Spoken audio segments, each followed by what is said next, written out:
Chapter 22 Death. Hilda returned with the child 2 days after the commission had left Vulcan City. A letter from Everett was waiting for her. It was a reply to her farewell note, not very long, and bore evidence of how completely crushed he was by her writing and actions.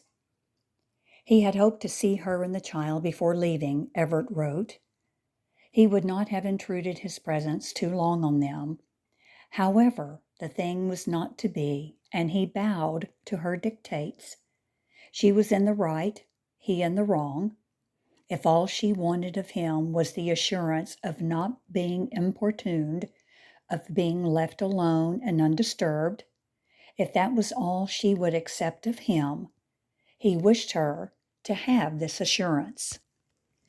He would not burden her with protestations of interest in herself and the child, though of course he would continue to have that interest and love for them, always. Hilda read and reread the letter many times that afternoon and evening. She was glad Raymond had written.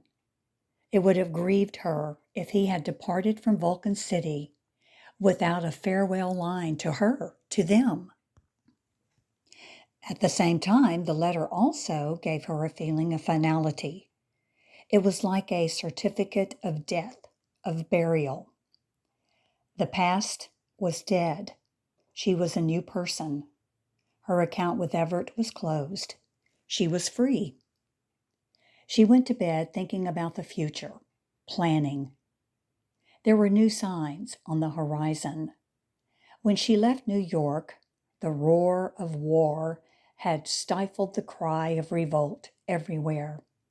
Now the rumblings of revolution were rising above the din of cannons. In Russia, the autocracy had fallen, and the first outposts of the social revolution had taken up their positions. The socialistic elements were everywhere raising their heads. There was no time to lose. She must try to find a place among them. She fell asleep with visions of red flags and barricades shifting before her eyes, but she was dreaming of Raymond and Stillwell. She dreamed that Raymond was dead many, many years, that she was herself old and bent, and that the letter was the only relic she had of him. When she woke in the morning, Savitz had already left the house. He had gone to work. The day after the commission left town, operations in the mines were resumed, both sides agreeing to abide by the decision which the commission, the government, would reach. From the morning paper which she was reading, Hilda had learned that the town had again resumed its normal life and appearance. The working men had disappeared from the streets and were once more busy drilling down into the cavities of the earth. The score of correspondents from the East had left on the same train with the commission, and Vulcan City would cease to furnish sensational headlines for the newspapers of the country. Hilda was sipping her coffee and gazing thoughtfully at little Raymond. The child's face, too, was sober. He was meditating on something. "Would you like to go back to New York?" she asked. Raymond's eyes lit up with pleasure. "Yes, Mother," he said, "if you wish to go back." "If you wish, if you say so." Little Raymond now modified everything he asked with some such phrase. He was now always thinking of his mother first, worrying about her, as if he were the grown-up, the parent, and she the child. It was a habit he had acquired since he had begun to be apprehensive for his mother's safety, and lay awake half the nights, fearful lest the authorities break into their home and arrest her and take her from him. Hilda was aware of her son's feelings, of his fears for her, and it pained her. It was too soon for the child to be steeped in such tragic thoughts. "Will you be happier in New York?" she asked. She was conscious that she had put the question too maturely for the child. Little Raymond, however, took the question quite naturally, as if happiness was a thing he was accustomed to think about, to discuss. "Yes," he said, "I shall be happier there. We shall be safer." "It is my birthplace," he added after a little. There was a dreamy look in his eyes. He was recalling a story he had read in which men loved their birthplace and longed to return to it.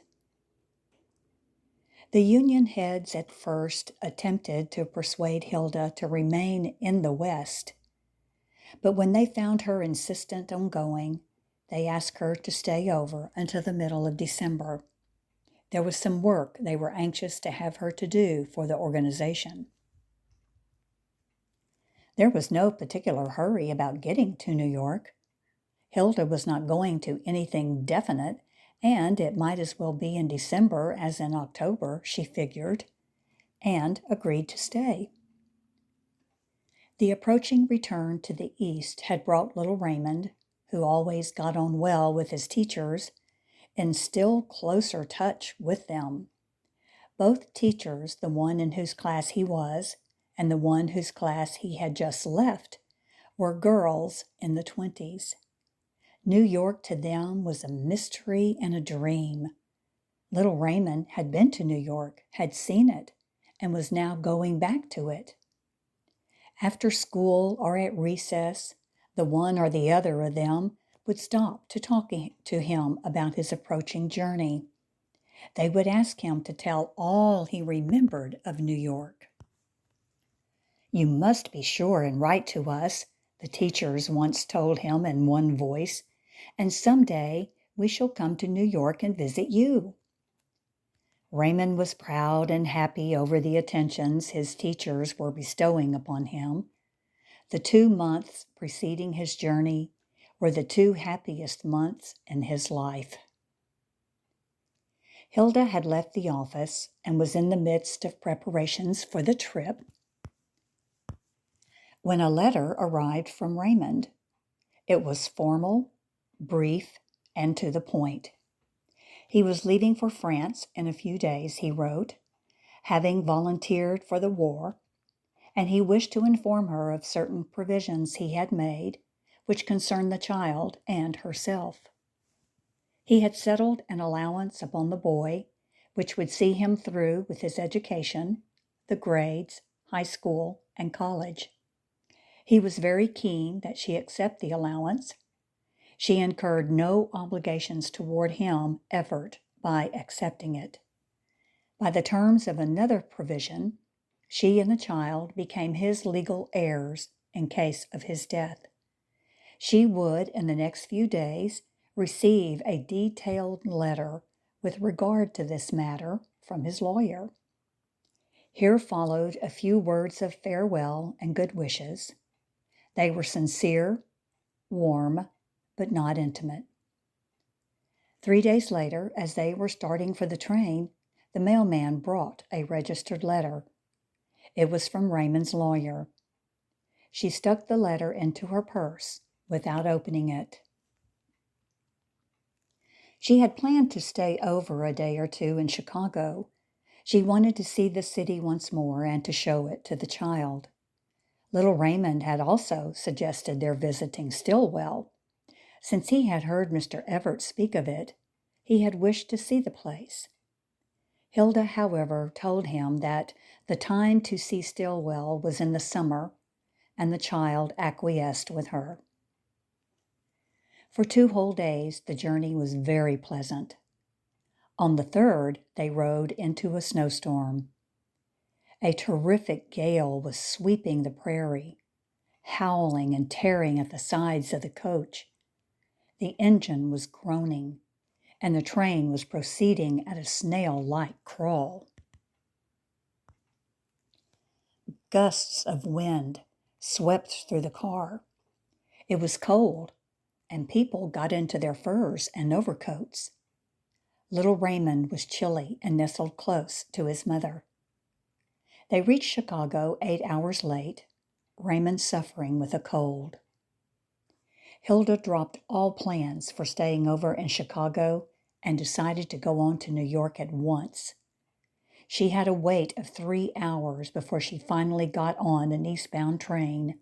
It was noon. Raymond had eaten little for breakfast and less for dinner. His cold was becoming worse. He was in pain. Every time he coughed, Hilda was lifted out of her seat in alarm. The child observed his mother's fear and braced himself. He tried to sit up and hold his head erect. When his pain eased up for some moments, he would even smile to her. Both Hilda and the child were glad, however, when the porter made the bed and little Raymond got into it. Hilda did not close an eye all night. In the morning it was clear and frosty. The sun was out. The child insisted on dressing. Hilda, too, thought he might feel better sitting in the sun, and she helped him with his clothes.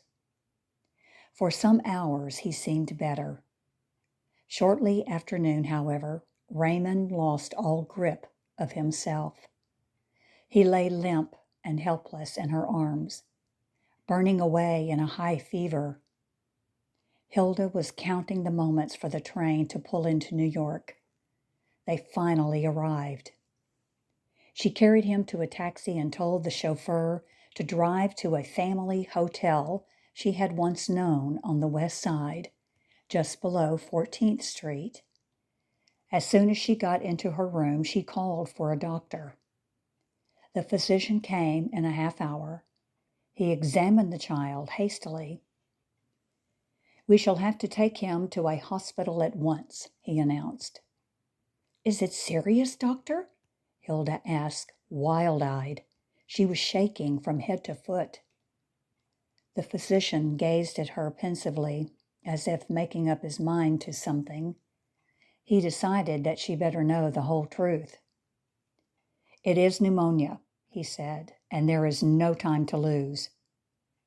He turned from Hilda to the telephone, picked up the receiver, and called a number. She heard him ask for an ambulance immediately. Hilda staggered over to where little Raymond lay in a stupor, went down on her knees before him and kissed his face, his hands imploringly. He must not go.